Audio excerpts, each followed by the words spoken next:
What's up? Adjust Good. my camera. Welcome, flooring family. Coming to you every Tuesday at 3 o'clock. Welcome to the huddle.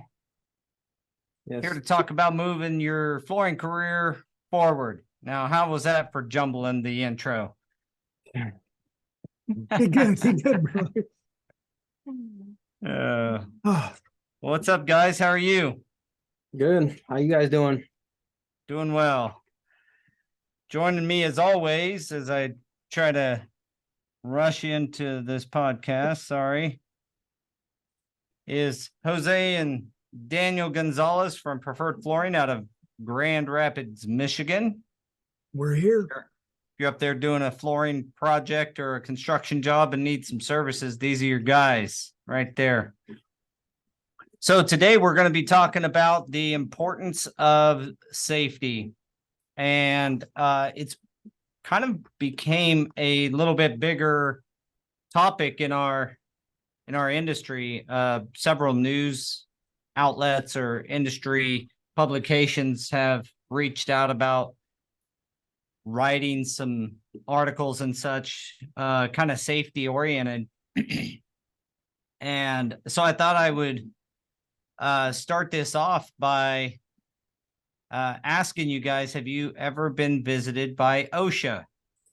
Yes, sir. Yes, we have. We have as well. So I thought we'd share war stories a little bit and then get into some of the ways that we can maybe look to improve. I know we have some ways that we needed to improve. So tell me about your guys' visit. What was the context? And you don't have to name the project. In fact, don't name the project. Oh, it's But totally just fine. We did good. So I mean, it was just one of those random. The most recent one of the random visits. They were doing work outside on a lift, and they just happened to be driving by. On the way to another project, not even this project. So they did a random inspection. And they came in, and we did like everyone else who is in compliance does. We said, everybody go on break. I'll call you when it's time to come back in. yeah. I wish I was joking about that, but I had no idea what to expect on that one, right? Because it was a surprise. But we actually did pretty good. They came in and checked. For us, it was pretty simple. They checked all of our cords, all of our connections. They made sure that we were, boots, hard hat, high vis. I mean, we were compliant. Did they ask you? That day we were compliant. I would say that, but the project that we were on actually required that, right? So certain projects require full PPE, and they have their own systems in place to help make sure that everyone on site is within range of compliance for something like that. Do you guys have your standard for safety? And so you get on a job site and the superintendent's not wearing a hard hat or whatever, and it's kind of a laxed project in that manner. Do you guys still have your guys' standards, or how do you guys deal with that? I think that's like, especially with hard hats and stuff, it's been a big thing of mine, because if I'm wearing a hard hat and I'm kneeling down, it's going to hit the back of my neck anyways, and then done. So what is the point when I'm working on my knees, right? When I get up, yeah, I'll put it back on, but there's got to be some give and take. As far as our standards, we absolutely love the jobs where they're more relaxed on everything and we can be more comfortable, but we have no problems, going full PPE. One of the guys just poked in right before we started, and he was like, hey, is this high vis and everything today? And we're like, yep. So, yeah. Some of the guys, we got high vis shirts, but they don't always wear them. So we got vests. Everyone has boots. We got boxes of safety glasses out there, cut resistant gloves, hard hats. So sweet hard hats too. Like what? Why don't you go get Nice custom ones. Nice. Yeah, so it sounds, we always say show up like full PPE. If the job site is not showing any, like, we still want work boots. Here's the non-negotiable items. OSHA is going to tell you hard hat, safety glasses, work boots, long pants, 4-inch sleeve shirts, right? Yep. That's pretty much the standard for OSHA. Our non-negotiables is either a high-vis shirt or vest, long pants, 4-inch sleeves, and work boots. That's what we want our guys to wear. Now, I've caught plenty of guys in tennis shoes when it's, a really lax job, and it's really hard. Here's the thing. It's really hard to get on your guys when the superintendent and the foreman's running around and, Crocs. tennis shoes and stuff. So it's a difficult thing. I wrote an article recently about this that I think, I'm going to send to the publications, but it talks about the leadership and it has to start up there from a safety perspective.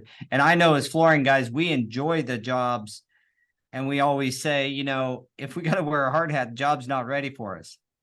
That's kind of been the mantra over the years. But the truth is, the way you described it, Daniel, is how a lot of even the really safety oriented, unless we're on base and there's a Corps of Engineers safety guy and all this,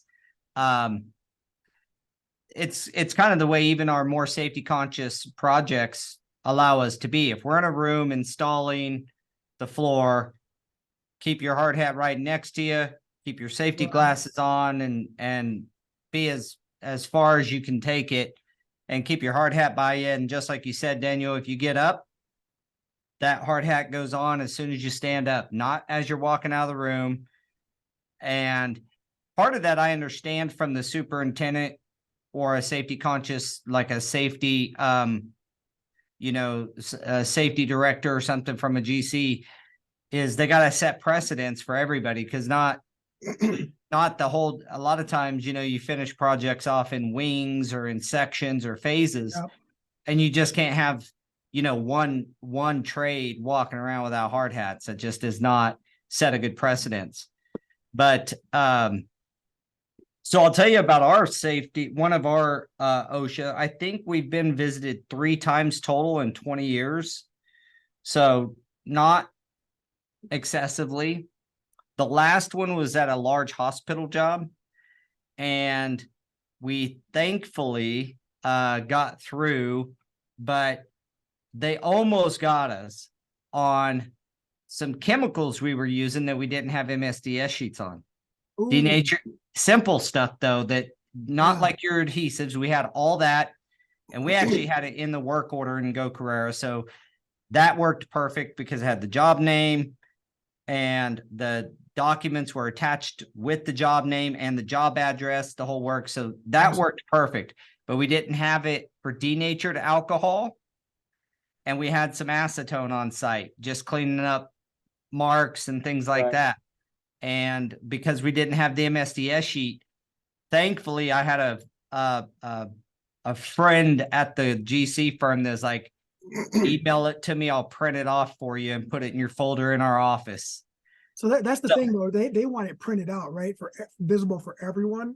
It just has to be accessible, Okay. and it has to have the job name and the address. So like your binder, a lot of guys, we used to put binders in their trucks with everything and then tell them to sort it and put a divider, 2 dividers that would make that section for that job. That's it never went that far. Most of the time they're looking like they're looking at the cords and the things like that. Well, this was such a safety conscious job that all that stuff was easy. It just like you said, it was the freaking MSDS sheets that almost got us. It almost got us. Thankfully, we got through it. But so there's a reminder. That's a lesson for everybody. If you have a chemical, even goof off, if it's bigger than the small thing, if you got a pint of goof off, you got to have a freaking MSDS sheet on site for that. Right. And then when we like as an installer, you don't really think of this stuff because that's what we provide to the GCs before we even step foot on site, right? That's what they're asking for. They're like, send us everything. And then it makes it easier on our part because if OSHA goes there, they have everything right there in the job trailer anyways. Yeah, so you have to have your copy though. You know that? We have everything in the folder. Yeah. So just in and it always depends on who's going to this guy was looking for something, obviously, like he was digging pretty hard. Someone made him angry. He was on a mission that day, and I was almost his victim. But we're joking around a little bit, but there are some important safety things. Like we want to be safety conscious as contractors. And I know that like in the home building world, it may be lax from a standpoint of requirement from the top down, but there are standard things that, for example, face shield or protective glasses if you're cutting tile, or especially if you're not using the wet saw, if you're using a side grinder or a Makita, like the small Makita 4-inch cutting wheel with basically looks like a circular saw. Right. But if you're doing any of that kind of thing, or you're grinding concrete, we want the guys to have proper, face masks or respirators, depending on the level, using HEPA filters. I know we've talked about that in the past. HEPA vacs and dustless equipment as much as possible. Even then you get a little bit of dust. Right. But that's where you have to realize too, where what OSHA's looking at in what you can grind on your hands and knees versus what you can use a stand-up grinder for, and then how many CFMs your vacuum has to be for the size of the grinder. There's so much involved that people, if you don't read into it, you just don't know. Yeah. Well, that's part of the reason I think to have an open discussion about it is to point out some of the pitfalls, because, whether it's my deal or, for example, like you just said, what if you don't have the right CFM on your vacuum for that stand-up grinder, but it was fine for your 7-incher or something, right? So those types of deals you want to look into. Most reasonable OSHA people and most reasonable safety directors at GC firms, as long as you have a good vacuum with a HEPA filter on it, they're gonna kind of be okay with you. But like I said, you can get that guy. I mean, we literally got very lucky we didn't get hit on that deal, and it was for acetone and denatured alcohol stuff you buy at Lowe's, Right. That could have been something you were like, oh, let's go grab this real quick, and it's just an afterthought. Well, that's exactly what it was. The installer had it in his van, wanted to clean off some marks off of his vinyl and different stuff. I mean, some of his pencil marks or whatever, and cleaning different. I don't even know all of what it was on the site for, but it came out of one of our installers' vans that, they kept it in the van from either our supply closet or bought it at Lowe's or something. And a lot of times that's what the danger is. And I just told our guys, like, hey, if you take something on site, at least let us know and we can email the contractor an MSDS for it. Right. I know it seems ridiculous, but this is why we have to do it right here. This could have been a $5,000 fine for a freaking $28 gallon of acetone, So there's we haven't got that, like, hit with that. Every one of ours that we've been on, they're just looking at, the cords. We've even had GCs that will walk around, and anytime they seen a cord that was, just a little nick in it, or, one of the wires was sticking out, this GC would walk around, he'd unplug it and he'd cut it. Yep. So you can't use it no more. Yep. We've had that happen, and we kind of get ticked off because you can properly fix them, Right. but you're like, well, there goes that. I got to get a whole new plug. Because they never cut it like right. No, they cut it with in the middle. that much left from the plug, and you It's can't about do cords. nothing about Right. it. So you got to buy a new plug and redo the whole thing. But and if you're using 10 gauge cords like we do for our grinders and stuff, you get 100-foot 10 gauge cord. That's a $200 cord. Right. So The yeah, thing is, making sure that you inspect your equipment before you take it to site. All your GFI stuff all your cords are in good shape, all of that kind of thing. What do you guys think the number one cause of death on job sites? Fall. Yeah. Number one cause. Do you guys do any high tile work or anything like that? We Right. haven't, but we've worked in places where we had to wear a harness anyways, just because the railing on the steps weren't in. Yeah. Yeah. Or like acoustical carpet in like movie theaters and stuff like that. When you're out on a baker or a ladder, that's the thing too. Like the gray area, right? A ladder is hard to wear a harness. It's really hard unless you have a tie off point. Yeah, right. And then but things like that is really where we've ever come in contact, or like Daniel said, temporary railing or working near an edge where the safety rail is not complete yet. Even if there is a rail there, but it's not the finished product, they still wanted you harnessed off. Wow. Yeah, we had one of our more recent projects at a high school. We were doing really large format. I think it was 3 foot by 5 foot. I think it was slim line or slim panel. Forget the name of it, from Dow. It wasn't laminam, but it was similar product. And we're up like 40 feet.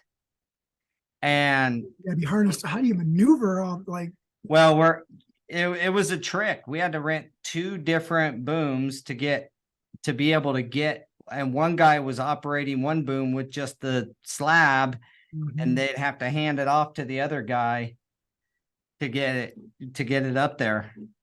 And then you guys It was a feat. Be behind you too, or like you had to have everything behind you and sliding back and forth, and Well, they were harnessed from the back. were they okay? Yeah. Yeah, it becomes a challenge, that's for sure. And fall, unfortunately, I've been on a few projects where you've witnessed a fall, and it's never. It doesn't take much. That's No, one it thing don't. people that I have witnessed a electrician fall off of a 6-foot ladder, and it was not a pretty sight.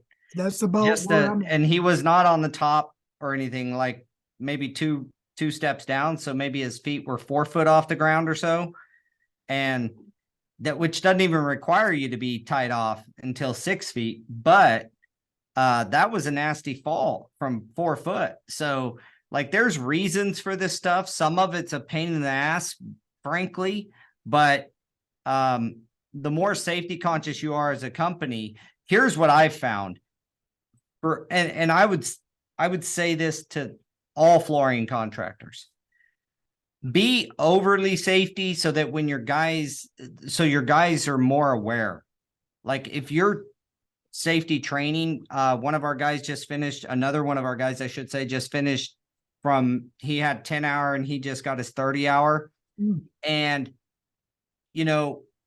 we feel like it just keeps them aware. That doesn't mean they are the guy with the hard hat vest and the whole works, even on jobs that are like a Main Street office that is a 1-day job and the superintendent's running around in shorts, but they're still, that's why I say what our non-negotiables are a few things. We still want the high vis, and that's easy enough. Can you just buy shirts? All of our shirts are high vis, and we have a few others that they can wear. It's kind of cool. We actually caught one of the guys out at dinner with one of our shirts on. It was like, you're representing. It's like, bam, there. Most of our shirts are high vis, and all of the work shirts are high vis. So it makes that piece really simple. And then obviously pants. I don't care the condition. You're not wearing shorts on our jobs. Like, we've had certain crews show up to job site with shorts and tennis shoes, and that's not even an option. So there's some non-negotiables that we should have even as flooring guys. Like I said, face shield or glasses if you're cutting tile, properly not throwing. One of my pet peeves is showing up on a job site and there being carpet blades or utility blades all over. That especially right now when they come in a package where you can take your old blades and put it in the package as soon as you refill your knife. Yeah.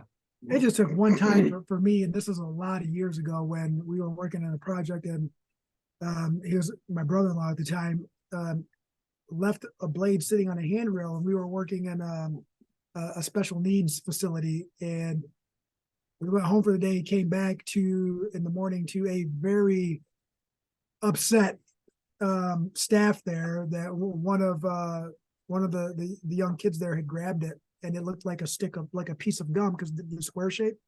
But in his mouth to try to chew it up. Oh man. Nothing happened.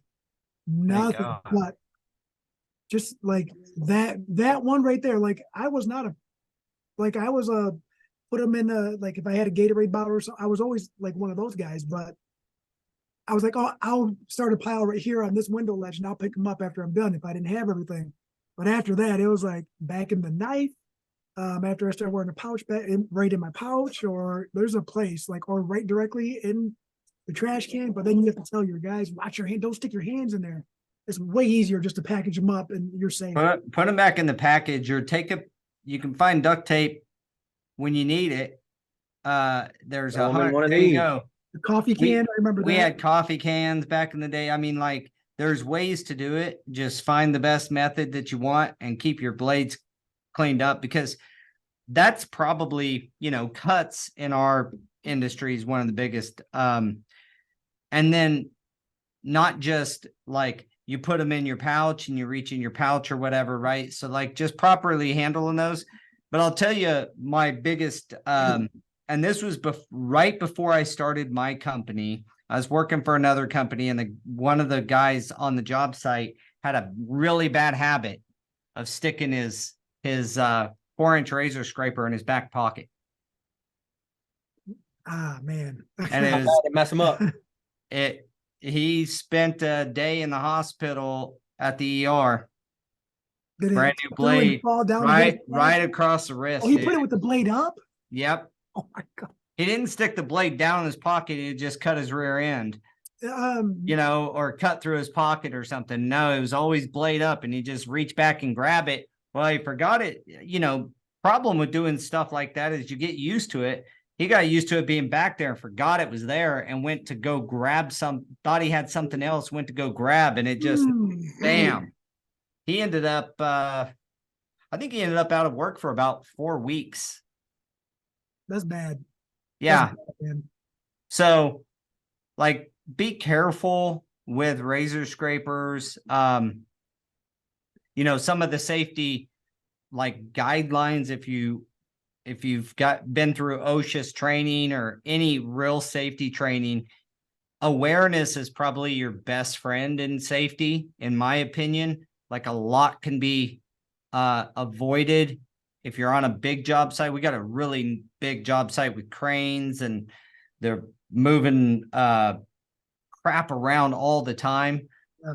I was there a week ago looking at the substrate like this. And so we're going to have to bring in a pump truck on a side note to pump like 70,000 foot of, at least half inch, probably on average. There's concrete literally underneath. 1.25 inch waves in this floor, all the way through these units, and it gets LVT. But you know, they were taking a porta john over, and I was like, I also didn't want poo to get on me, but I let that thing go first. You know, just be aware of your surroundings. Is you know, it would have saved the guy from cutting his wrist. He just wasn't aware. First off, shouldn't be doing that in the first place. That's kind of a, you know, I'll just say that's a stupid thing to do. But at the same I time, was stupid like that. I used to put before I carried a pouch, no lie, I put all my blades in my back pocket. And I remember I did the that. bottom of my butt cheek. And then I remember my utility knife falling through the hole that it cut in the back pocket and stabbed me in my calf as I was walking on the way. Like I felt it, and I like moved real quick, and then I moved Something bit me. Something bit me. Yeah. Oh man. Just and you think that would change someone's mind, but that didn't, right? It just made me start getting used to using my other pocket. Yeah. Like, oh, my pants are all bad on that side. Let me use my other pocket. Well, so do you guys have like what do you guys do for your safety? Do you do safety trainings? We do toolbox, you know, as job Toolbox requires. talks. And if you have enough jobs, it works. You don't have to do something special. But do you guys do toolbox talks and all that kind of thing? Yeah. Well, we might be we might be slacking slightly because we've kind of the crews kind of dwindle a little bit, and it's been project to project and kind of lean on the leadership on site to go over all of that. And we are fortunate that we're working on a lot of repeat jobs with a lot of repeat customers, and we've already been through not only their safety curriculum, but then we go through it ours before we go to their meeting, and then they add to it.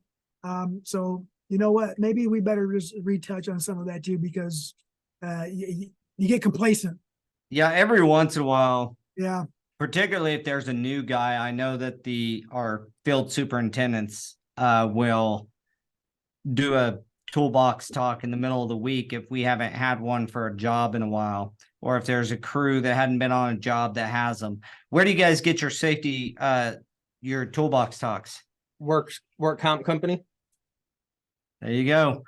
If you don't know that, any installer, if you have an insurance company, they'll give you, especially if you should have work comp, so they'll provide you with a whole host, like hundreds and hundreds of different topics, and just print them off and go over the topic and get it signed, and there you go. They'll even help you with your own custom employee safety handbook. Safety handbook if you really need to.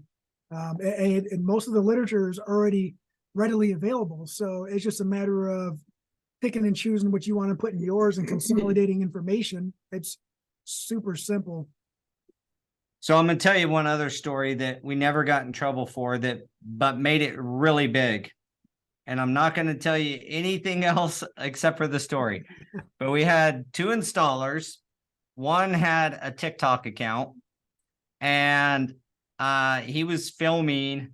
One of our guys had glued himself into a corner and grabbed a hold of a door and swung himself over to where the glue was not, almost getting his fingers. Didn't get his fingers. No harm, no foul, but this other installer posted it on TikTok.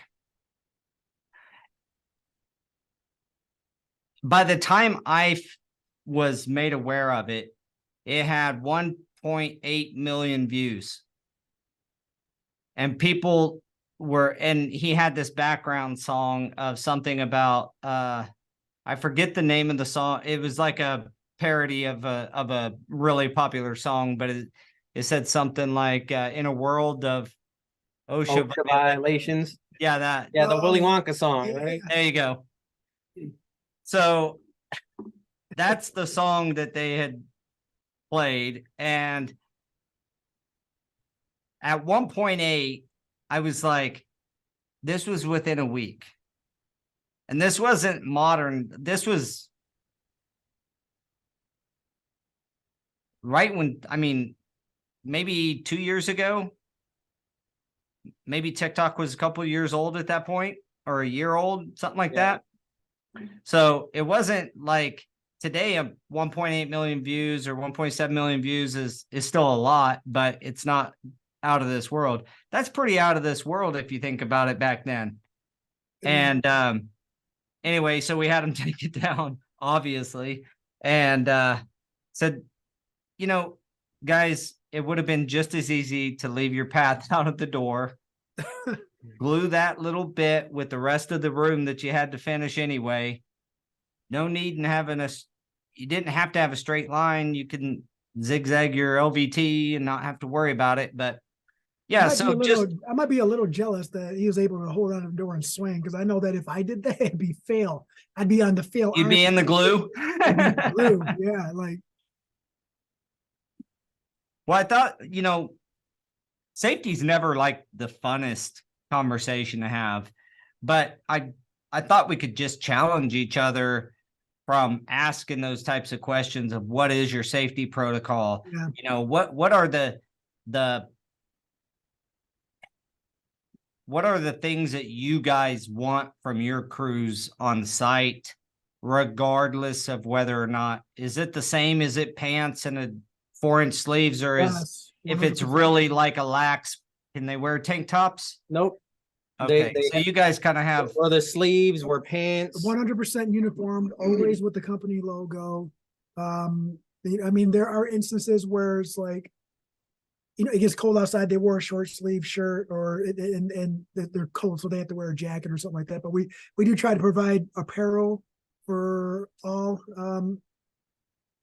weather. I mean, we don't work outside, so we don't have overalls or anything like that. But we try to make it so it's hard for anyone not to have something preferred flooring on the job site, right? Like, and then all your stuff is checks all the boxes for safety anyway. Yes. And the vest and the high vis, I think that's the hardest one, because like we did notice that depending on the color of high vis, it does retain some smell.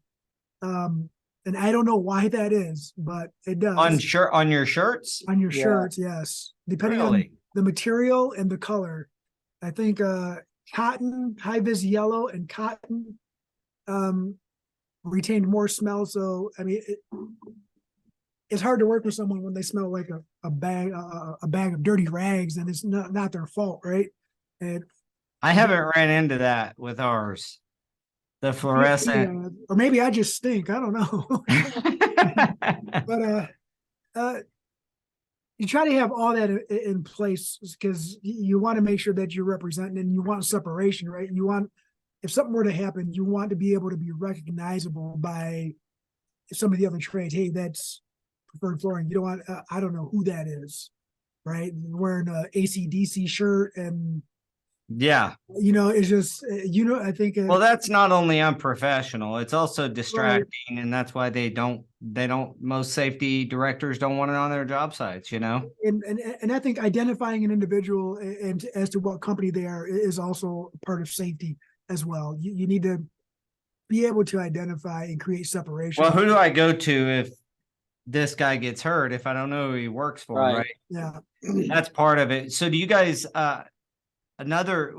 so I asked you what was the number one cause of death. Do you know what the number one cause for injury is? Lifting. You guys are like, did you read, like, did you guys get my article from Ashland or something? Oh, really? Is it how it is? It's lifting. So okay. we do one of the biggest things, and we've probably got a little lax on this occasionally as well, but proper lifting of like sheet vinyl rolls and stuff like that, moving those things, like there's an art to this. There is an art, and we have some stories about that, and you're absolutely right. Like, if you don't know anything about center of gravity and balance, like there is an art to that, and many of people that worked with us alongside us, including ourselves, have avoided injury like that thing will break your leg, like bam, if you're not doing it right, it'll break anything. Yeah, so we when we do our classes on lifting of sheet vinyl, because you don't always have like, you know, anything fancy on a job site to pick it up and move it around. You got to get it up and onto at least on a cart or something if you're going to move it a far distance. And one of the things we try to make sure of is, first off, when you're storing it, store it together tight and band it together. It's Yep. much less likely to fall. Don't just store one roll here and then a foot away another roll and a foot away another roll. If it's going to be stored there for any minute, any length of time, because you guys know you don't have to hit it that hard Nope. to knock it over. And when it's coming down, baby, you better be really strong if you think you're going to stop a roll of sheet vinyl from hitting the floor. You better learn. I would say forget about strength and just learn how to move out of the way. So that's the second point, actually, is when you are moving, it's one guy in front, one guy in back, everybody else the heck out of the way, and know where your points are.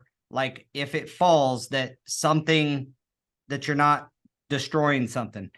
So leaning it in a direction, and if it gets away from you, get the hell out of it. Yeah. Yes, 100%. That's Just what, let it fall. And just know, like, if you guys are moving it, know that drywall, paint, all that stuff is a lot easier to repair than your body. Yeah, if you're aware when you're moving it, you can even avoid damaging other stuff and it'll just fall on the concrete. Sometimes it's unavoidable, but the best thing, I don't care about, you know, replacing a piece of sheetrock or a window at the end of the day if it's got to do with someone's, you know, health. So we teach proper handling of that, and then proper lifting. You know, I used to do a ton of VCT. That's not as big of a deal anymore, but a box of VCT was 63.5 pounds. And you move 30, 40,000 square foot in a day, you know, maybe install 10 and you're shuffling 10 and staging 10. And I mean, that's a lot of lifting. So learning to lift properly and make sure that you're using your legs. And if you need a back brace, we have back braces and all this other stuff. But really, a technique is going to there's no equipment that's going to save you from bad technique. No. And any young cats out there starting, I would say take care of your body. Go if you know you're going to spend a day unloading, put on a back brace. Your number one you tool. don't need it. Your number one tool, remember? Your body. Your body. Yeah, that's right. Like put on a back brace. I remember unloading 2 truckloads of VCT, and we were getting into the groove, and then all it takes is one person, oh, let me shift this box, and they go to reach for the other one. The other guy's already letting it go out of the truck. I remember him dropping it on the truck driver's fingers, and that dude's fingers exploding.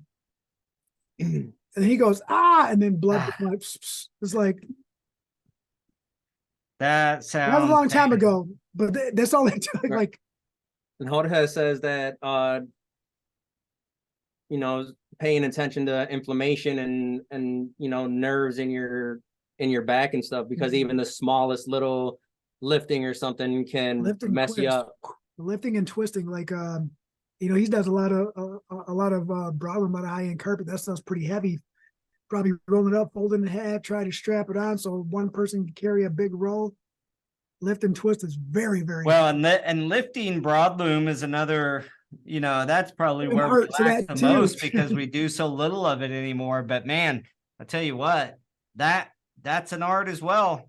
How do you pick up a 35-foot drop on your shoulder with 2 guys, right? Walk it up and let it drop down, and hopefully you're in the middle. We have a video, like a little short on YouTube, where we went and got a bunch of the things that they use for appliance. They, you know, put it over the appliance and put it on your forearms. We got a bunch of those straps, and there's like 8 people carrying over the 125-foot rolls or something into a church. Yeah, somebody was making fun of that being done like that, but they were like, just lift it up. And you know what? We've been there, done that, man. And we had to find an easy way to do it. We had to go up and down steps and through between the pews and in the walkway. Like, there's it had to be very controlled because of all the old woodwork that was through that facility, through that church. Well, and how heavy it was. Geez, I mean, 125-foot roll weighs 800 pounds, probably, depending on the ounce weight. I mean, 800 pounds. That's a lot of weight. And you got a lot of, safety is really about like preserving your health long time. Yeah. That's how I look at it for flooring, not just an injury, but long term. How do you save your knees? How do you save your back? How do you save your neck? Those things that we experience injury long term, whatever that's called, where the effects of daily use of that of your knees, Wear and they tear, just man. It goes from, if you start with all the safety regulations and requirements from OSHA on down, it really all goes back to self-preservation, right? Like your preventative maintenance, preventative health. That's what you're trying to do. You're trying to prevent injury, bodily harm. I mean, you're gonna get hurt at some point when you're in construction. That's why the standards are there, because why do you have to wear a harness? Because someone fell at one point. They don't want anyone to fall again. Why do we wear knee pads? Because at some point someone was like, my knees kind of hurt. Let me invent something so my knees don't hurt as bad. I can't get rid of this bursitis. And you got your prod, your trade specific items. In general, you got hard hats, eye and face protection, high vis, respirators, hearing protection, hand protection, and foot protection. The one that to me is most abused is hearing protection, but it's not in the way, well, it's probably the way you think. Guys wearing earbuds or earphones, listening to music and calling that hearing protection. And I'm like, first off, those earbuds are not doing they probably help, but they're causing more harm by you not being able to hear the other people, right? Like earmuffs should be used sparingly when you're doing the work. Don't walk around a job site with earmuffs on. So you could take a piece of safety equipment that's meant to the whole point is you could take a piece of safety equipment that's meant to help you and protect you and turn it into a hazard. If you're walking around job site with earmuffs on and you can't hear someone yelling at you to get out of the way for something. Right. And there's some of the contractors around here too are no more headphones at all. Yeah. Like at all. Not even the earbuds, especially not the big headphone, like the over the ear. Like the Bose, the full on, like noise canceling headphones. What are those? I mean, right. Come on. So, and that's one thing too. Like it's always been a pet peeve of mine because he when we worked together, he was the one that would put them in and he'd rock out, and I'd be like, hey Daniel. And then that's when all safety out. You grab your knife, you throw it at him because he's not listening. No, I'm just playing. But so that part I understand. Like you're right, the safety you got to hear. Hey, watch out! Hey, or somebody's backing up. But then I started using a headset for talking on the phone instead of working and having to stop. But I would only put one in. We're okay with like a single earbud, but we don't want you listening to music unless it's like, and we know it's going to happen, but we try to say, like, just think of yourself. A lot of safety is trying to ingrain the idea of safety. It's not just doing the act because you have to do the act. I try to approach it. I know our guys try to approach it that are really in charge of safety for us, try to approach it to teach you why you need to do this.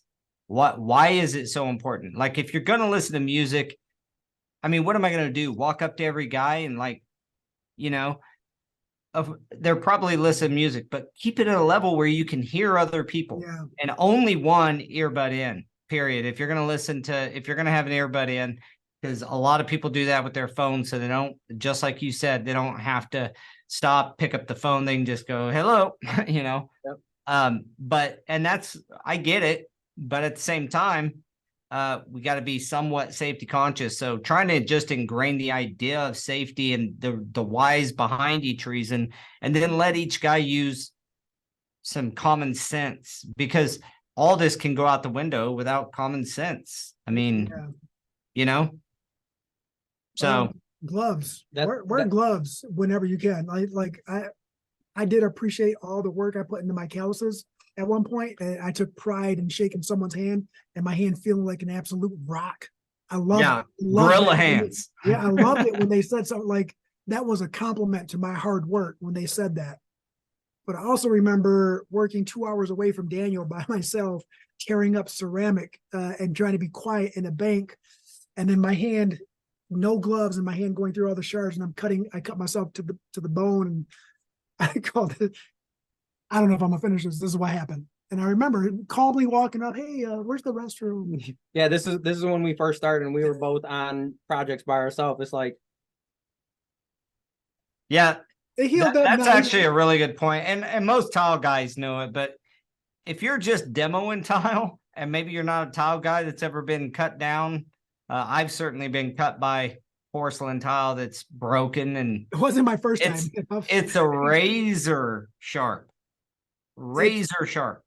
So if you are a entry level apprentice or new guy doing some demo on tile, wear gloves and still be careful. right. And that's why we got, I always buy them when they go on sale. I'll buy a bunch of them and we just have a tote out there. We got cut resistant gloves. We have work gloves. We have insulated gloves for in the wintertime when we're loading and unloading. Yeah, and cut resistant gloves has come a long way from the first time I ever put one on till now. They've come a long way. We like to give them to like the brand new people. Like, here goes your gloves, because just changing a scraper blade. That's where I got a scar right here from just going like this, and then it slips, and then boom, that's all. Yeah, there's a lot of silliness that happens. I was cleaning just a patching trowel once, Oh, and I used it all day, and my dumbass Oh, I can feel it. went down it hurt so bad. you know what's Kind of what's gives me messed up? the cringy. I bet you that wasn't the only time you've done it either. No, I don't That's call the me crazy- out, but no, it That's the wasn't. crazy part is the first time is always the worst, and the second time it's not as bad, but you're like, oh, I should have known. The third time you're like, I'm dumb. If it gets it good enough, you're like, that's the last time I'm doing that. That was the last time, because I cut the tar out of my thumb, just trying to pull chunks of just get the thick patch off so I could wash it. And man, with the water and the metal, We used to use right up. rags in a water bucket to clean our trowels until like cut after cut. It's like, all right, dude, something's got. Then we got the brushes with the long hand. Yeah, the brushes. And That's best way. yeah, it is, and that's we don't show anyone else how to clean it besides like that. So, in challenging ourselves, would you guys say you have a culture of safety? I would say that I don't want to say culture, right? Because that means that it's all encompassing. That means that we embrace every aspect of it 100% of the time. But I would say that we make sure that we are implementing safety all the time. Like, Yeah, I say we're training. cognizant, not Yeah, culturized. yeah. There you go. It's like the culture is definitely. Is that because we're flooring guys? I think it is, to be honest with you. Because I feel like I take a leadership kind of stance on a lot of this stuff, but as safety conscious as I am, and I use the word conscious because that's what I feel like our company is, but to have it as part of our culture, I feel like we'd have to take more steps and more steps in the direction of enforcement, probably. Enforcement's important though, because the one thing I didn't say is the guy that had the scraper in the back of his pocket, our foreman, other people, he was a mechanic. There was a project foreman on this project is a big high school. we made fun of him, like joked about it, like, yeah, you're gonna cut your, you know, you can cut your arm off someday, or watch out, you're gonna shave your back, stuff like that. Yeah. But never said, take the freaking scraper out of your pocket. Right. Like, I was only 22, so I'm not trying to give myself an excuse, but I was a little bit fearful. So I would say one part of the culture should be nobody should be fired for filing a safety concern about somebody else, no matter who that is. That's it right there. A safety concern, right? Like it's not a complaint, it's a concern. And it's out of concern for someone else's safety, your safety. That's a really good way to put it. And if someone's being unsafe on a job site, I want people to feel comfortable enough to say something without the fear of being fired or some level of retaliation. Well, that's where, that's why we say we're a team, right? It's not, I'm going to go snitch on you because you're doing this. It's, hey, we're going to talk about this because this needs to be fixed, right? Like this isn't safe.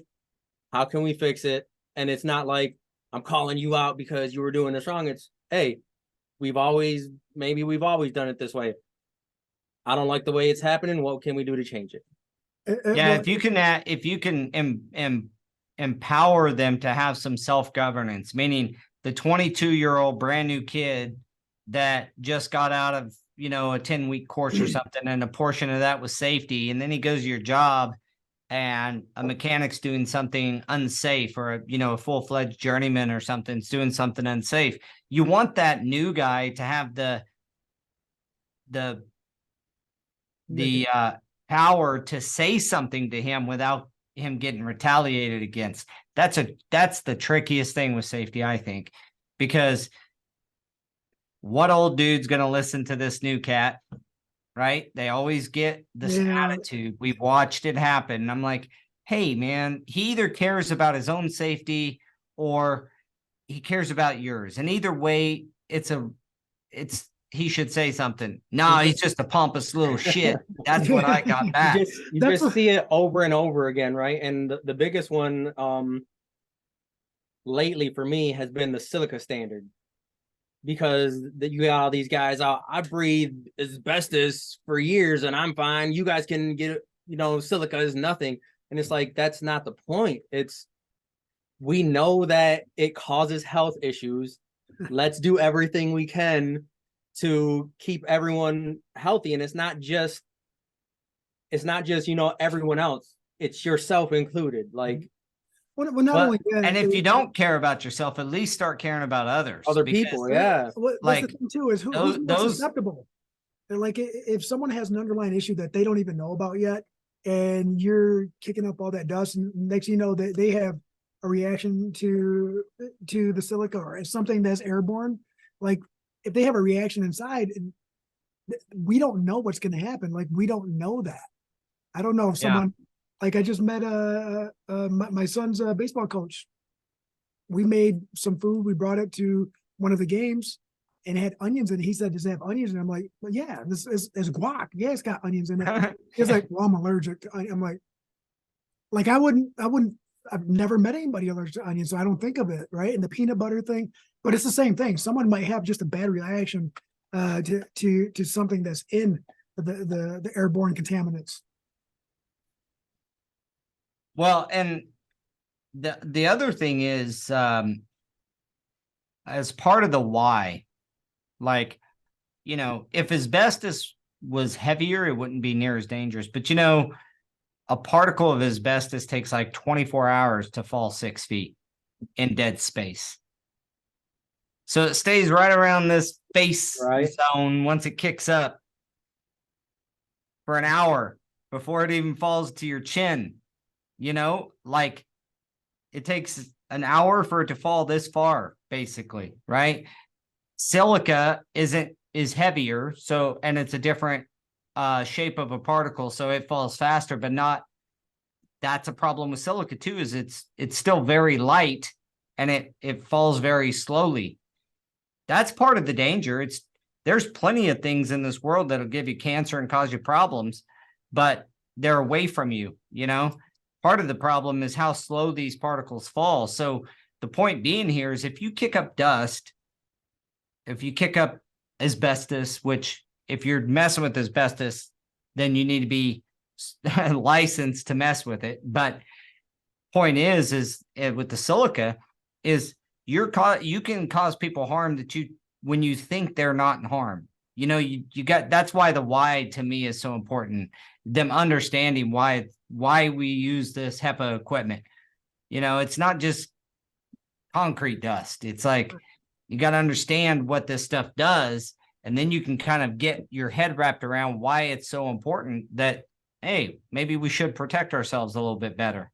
Hey, another added bonus to the whole silica thing is it made us realize how many times we were cleaning the same dust storm, right? So now that you have to be more careful at cleaning up, the residual that's left over is a lot less, and you're a lot less likely to have to clean up again the next day. You know, you create a dust storm, you clean up, you're like, we're all good for tomorrow. Come in, start spreading glue. You come in the next day, you go like this, and it's like, yeah, like it's crazy. Yeah, my very first day on any job site, I got kicked off. I think I may have told you guys this story, but I got some good old fashioned fluorine hazing going on, you know, go grab the tile stretcher kind of shit. And it was, instead of that though, they gave me a broom and sent me into the sanctuary of a church that had all this wood, these wood beams. Oh, and they were all finished and perfectly clean. All that was left was to lay the carpet. And the guy sent me in and said, hey, go sweep that room. with a kitchen broom? Like, yeah, like I'd never even, I mean, outside of sweeping a garage floor or something, I Right. didn't know the process of how to keep the dust down, let alone I shouldn't have been sweeping that floor anyway. I should have vacuumed it. But they were like, go sweep that floor. I went in there and I'm just like, look how white my nose hairs are, guys. dude, I bet I sucked enough silica that day for all of us. My nose had it. I had it in my ears. I had eye boogers that were like crusty black, you know, brown I mean, I was coughing the crap up. And I got kicked off the job site because superintendent come in there and called me the dumbest MFer he's ever met. Hey, I got that. And threw me off the job site. First time somebody told me to go grab sweeping compound. It's the same thing. Like go and grab the vinyl or the base stretcher. Sweeping compound. Why am I gonna throw stuff on the floor to sweep it back up? That sounds so stupid. So I went and dusted the place out. They're like, dude, where's the sweeping compound? I'm like, what are you talking?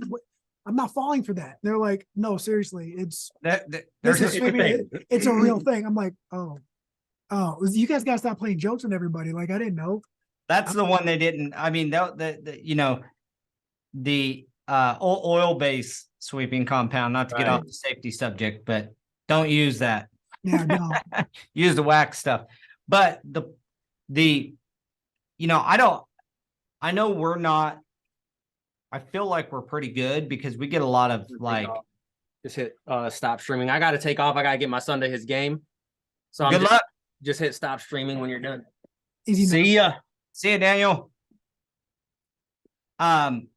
So I feel like we're pretty good, and we show up on site we always say just show up as if you're going to a fully PPE job, and then if the superintendent is dressed a certain way, match your foreman or the project superintendent, right? But I think we got to look past just what is enforced and encourage them to look around. If there's overhead work, please wear your hard hat. Even if the superintendent's not, it's just not worth it. One elbow off of a fire sprinkler, weighs 3 pounds, falling from 30 feet. That'll at least knock you out, if not, and give you a heck of a good gash. Like, think of your people. And I know how much flooring guys hate this subject too. So, I mean, but it's so important. It's necessary. It is necessary. It is necessary. And protecting yourself from long-term harm, but also that short-term harm And so that's why I feel like we do pretty good, but from a overall like construction standpoint, I think just flooring in general is a little bit behind, you know? Well, we're way behind. We're not just a little bit, we're way behind. And that's only we most of the flooring installers are individual sole proprietors, right? Subcontractors, Independence. independents. They don't think about having to maintain a program that could facilitate 10, 20, 30, 40 people. And that's what it is. Once you start getting into that and you have to start worrying about more than just yourself, that's where a lot of that comes into place. And larger companies like share your information with your subcontractors, right? Do it with your subs. It's one of the Yeah. trainings you can do and not get in any trouble from like employer training type stuff, Mhm. crossing any lines there. Safety training is the one you can do with that's why GCs can do it with us, right? They don't send us to learn how to lay sheet vinyl, nor could they, even if they wanted to. Right.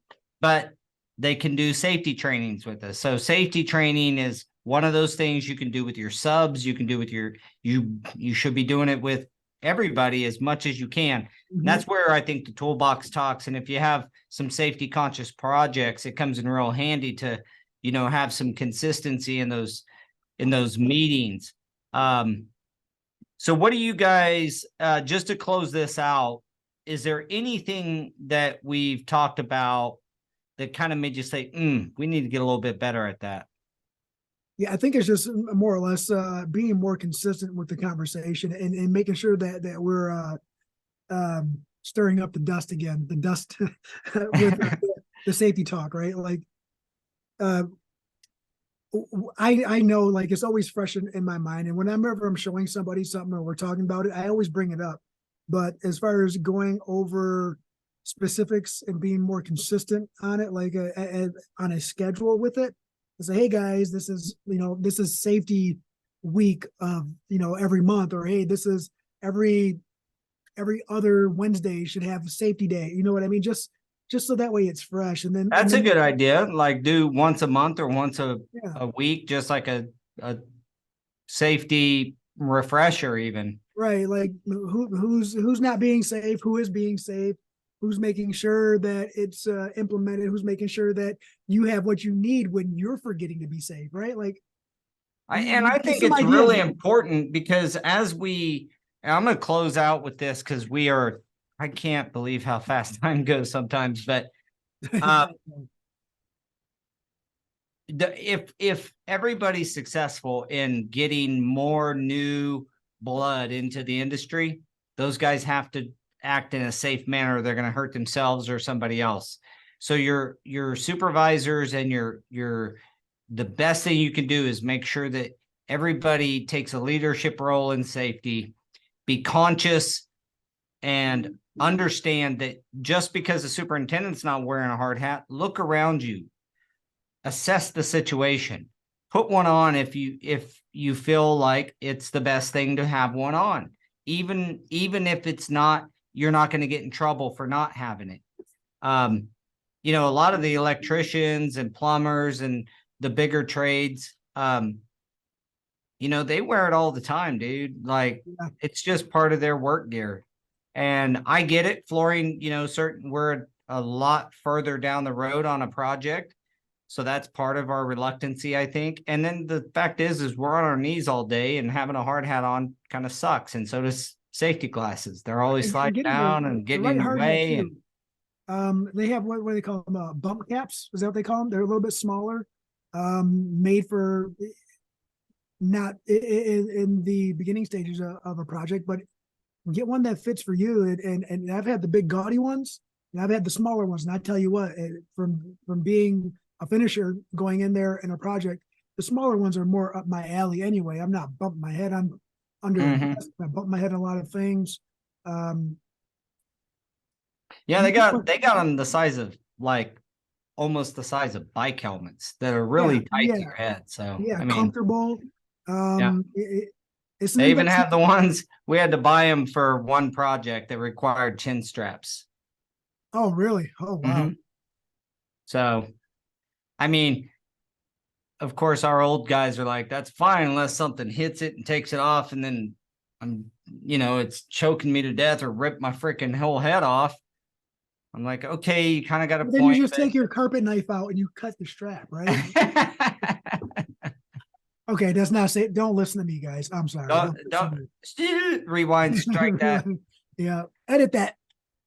All right, my man. Well, we've come to the end here. I want to thank you guys again for being on and as always, bringing some good content. If you're watching this on YouTube, please like, subscribe.